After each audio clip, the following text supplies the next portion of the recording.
Good day, everyone. We are the second group, and we are here to present to you the interviews we conducted regarding the topic Effectiveness of Curriculum Guide, Teacher's Guide, and Learners Teaching Instructional Materials.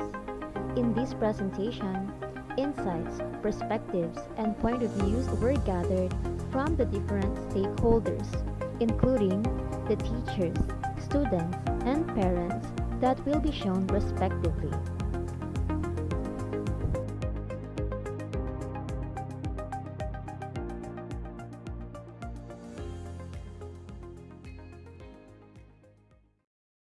So, so good evening, Sir Chibi or Sir Mark Frederick Del Carmen. So I am so glad to be asking you some questions regarding assessment or how are we going to assess our students or our learners. So how are you feeling tonight, Sir Chibi? Oh, I'm fine. And yeah, I'm fine. Generally, I'm fine. Okay, that's good to know. So are you ready? These Yeah, are I'm ready. some questions lang naman about assessment. Okay, so first question, sir.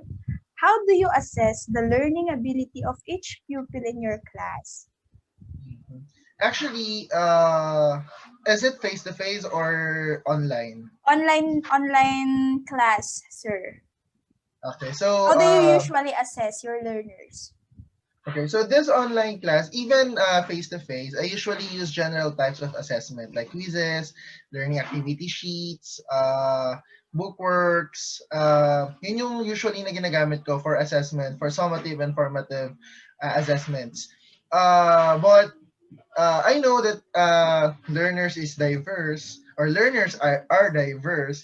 So alam ko naman na it is not enough to use one method of assessment. But especially when a teacher made test, yung ginagawa ko, I usually incorporate different types of exams that can cater some of the types of learners I have, like creating posters, explaining essays, short answers, multiple choice. So that's how I assess my students, even face to face or online. So I use variety of learning activity sheets, book activities, projects, and so on and so forth. Okay, so thank you so much. So there are a lot of assessment tools pala that you usually use in your class. So that's good to Yeah. know. So next question is that, how valid are these assessments, Sir Chibi?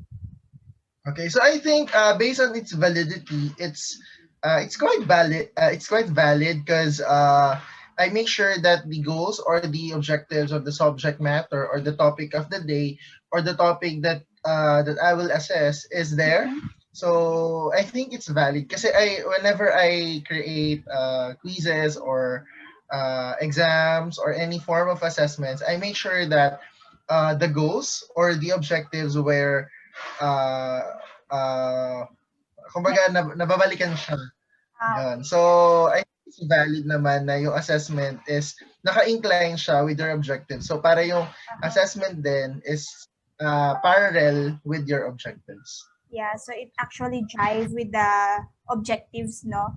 So if the assessment tools are valid now, how authentic are the results of the assessments? How authentic are the results? Authenticity wise, actually, we know that one of our problems in online classes is the authenticity of the assessments or the answers of the students. So, Okay. but di ba sabi nga nila, give them the benefit of the doubt. So, I Yes. think authenticity wise, the answers is authentic because some of the answers are ano ba?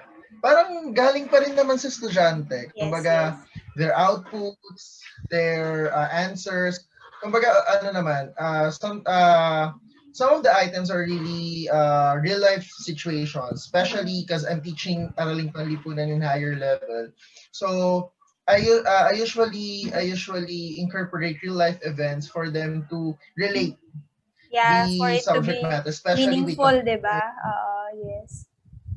yeah, especially contemporary economics and sometimes with history. So I try to relate the historical events and how it affects the present time. So sometimes authenticity wise, I think the assessments and the results are quite authentic. Authentic. Okay, so that's good to know.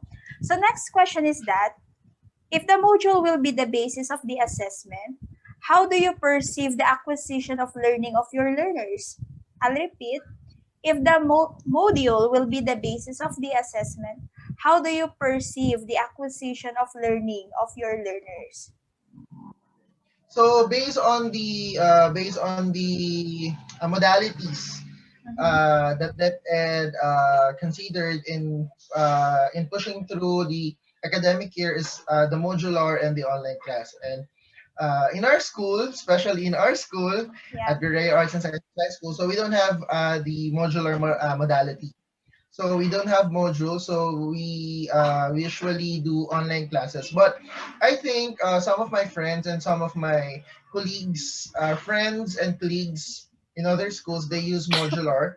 I think using just module is I think it's not enough to acquire everything, or kumbaga hindi siya sapat para makuha yung o mag-grasp yung totality nung dapat nilang matutunan. So, pero it helps and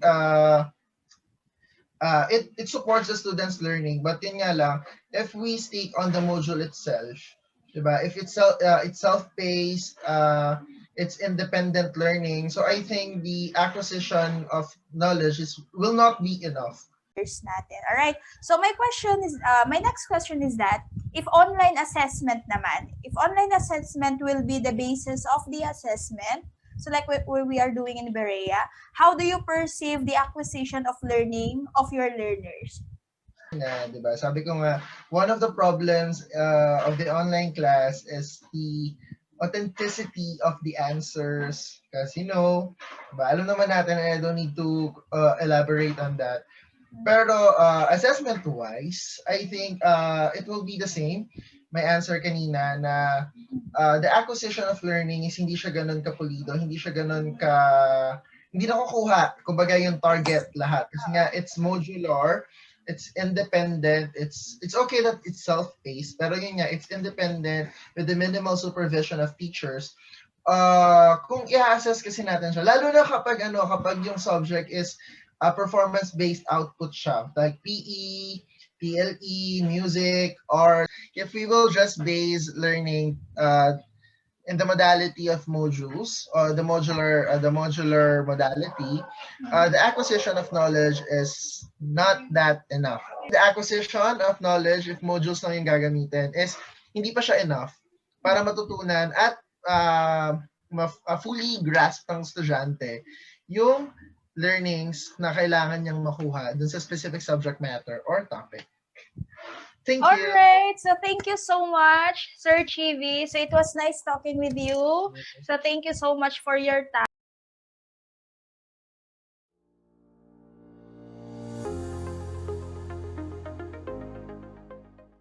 Okay, magandang hapon po sa iyo, nanay. So nandito pa ako upang magkalat ng impormasyon tungkol sa modular learning distance ng inyong anak. So meron po akong inihandang 5 katanungan lamang para sa inyong anak. Batay ko sa kanyang pag-aaral kung ano ang nangyayari.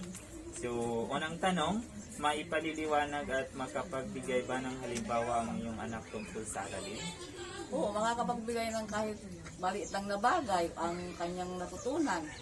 Na kahit papaano natutunan siya sa isang aralin na madali niyang ma-pick up. Yung Pilipino, okay sa kanya kahit konting tulong. Okay. So, pangalawang tanong, mga ilang minuto ang naigugugol ng anak ninyo sa isang aralin? 2 oras at 3 subject. 3 subjects ang natatapos niya Sa 2 oras. Kasi hindi naman natin pwedeng ipersa yung bata na isang araw mga 5 ang tatapusin yung modules.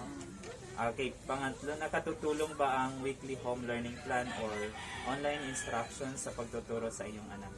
Oo, kahit pa paano, kasi kung sa bahay lang naman din ang eskwelahan, hindi paano makatutulong sa kanya yon dahil hindi na siya makakapaglaro ng maigi. at mayroon din siyang ilang oras na laro, ilang oras tinaturo na aral, laking tulong yun sa kanya. Okay, kasi di ba sa weekly home learning plan, nandoon naman lahat ng subjects kung anong dapat niyang tapusin sa isang araw. Ang madali sa kanya, yung Pilipino. Kasi ano naman tayo, mother tongue. No? Okay. Number 4, makakagawa ba mag-isa ng kanyang aralin ng iyong anak kahit walang gabay ng magulang o tagapangalaga? Hindi naman pwede kasi kailangan gagabayan yung master miss ng nanay kasi hindi naman maiintindihan niya yun kasi kung walang gabay. Kung may gabay ang nanay, kahit paano matututunan niya yun. Kailangan pa rin ng gabay. Especially kung grades 1 to 3. Oo, lalo na pag grade 2 pa lang siya, mahina pa ang memorya. Kailangan pa rin ng gabay ng Kailangan pa ng gabay ng nanay. So, panghuling tanong, sabat ba ang modules o online instructions para ganap na matutunan ng anak ninyo ang mga aralin? Hindi, kasi kung totoo siya, mas maganda nga ang face-to-face na kasi kahit paano ang mga bata, mahahaba ang kanyang pag-aaral. Kasi kung sa bahay, mayroong bata na matigas ang ulo na mamaya, puro mamaya. Siyempre, mas ang kaano pa talaga ang face-to-face. So, mas maganda talaga ang face-to-face, unlike sa modular kasi pag face-to-face, nandiyan po si teacher, nagmagagabay sa Kasi pagka walang hindi face-to-face, pag ang bata sa bahay lang, pag sinabi niyang ayaw niya. Mapapalo lang. Oo, ganun. Hindi kagaya ng face-to-face, no? So, ayun lang po ang mga tanong namin. So, maraming salamat po sa Salamat din. So, good afternoon. So, I am Teacher Nikon Idasig. So, nandito po ako para magkalap ng impormasyon tungkol sa modular distance learning. So, meron po akong inihandang 3 katanungan lamang. Tungkol lang ito sa inyong modular na inyong nararanasan ngayon. So, unang tanong, tinuturuan ka ba ng mga magulang o tagapangalaga mo sa inyong aralin? Opo. Kasi meron pong mga tanong na hindi ko masyadong maintindihan, kaya nagpapaturo ako. Okay, kailangan pa din ng gabay ng inyong mga magulang sa pagsagot ng inyong mga modules. Okay, pangalawang tanong, paano mo maipapakita na mayroon kang natutunan sa inyong aralin? Sa pamamagitan ng pagbabahagi ng mga aking natutunan sa mga kaibigan na nahihirapan magsagot. Very good. So, huling tanong, sapat ba ang modules o online instructions para ganap na matutunan mo ang mga aralin? Hindi po masyado. Kasi mas maganda pa rin po ang face-to-face class kasi mas madami kang maiintindihan at mauunawa po ito ng mabuti. Okay, mas maganda pa din ang online face-to-face learning kasi nandiyan si teacher na maggagabay sa inyo. Okay, di ba? Kasi pag online face-to-face, nandiyan si teacher na nagbibigay ng mga impormasyon. So, that's it. So, thank you sa pakikipanayon. Thank you.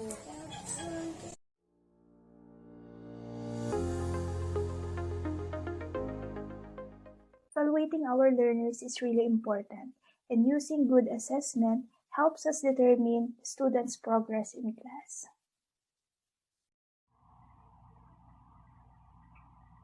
Effectiveness of the learner's materials depends on the proper guidance of the teachers and the parents. As for the curriculum guide and teacher's guide, they are only effective if they are utilized properly and reinforced by the activities suited for the levels of the learners. The role of a teacher is not just to teacher. We are like parents who guide our learners during this pandemic time. And indeed, we are learners because we think of different ways, not just one, so that we can give our best for our students. Because at the end of the day, we all just want what's best for them. Stakeholders' role in today's learning modality is important to achieve effectiveness in the teaching and learning processes, especially during the time of pandemic. More than the guides and the materials, working hand in hand towards a common goal is the main recipe to achieve the desired result. Learning takes place in students' heads were it visible to others. This means that learning must be assessed through performance, what student can do with the learning.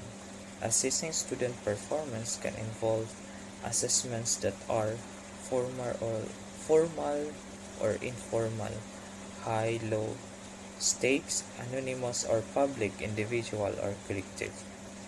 I believe that all teachers know the importance of the student assessment, but through this activity that we have conducted, we have more appreciate how student assessment really help us to improve our teaching style. So this student assessment enable us teachers to measure the effectiveness of our methods and strategies in teaching. And as a result, we are able to institutionalize effective teaching choices, and at the same time we can revise or change the ineffective ones in our pedagogy.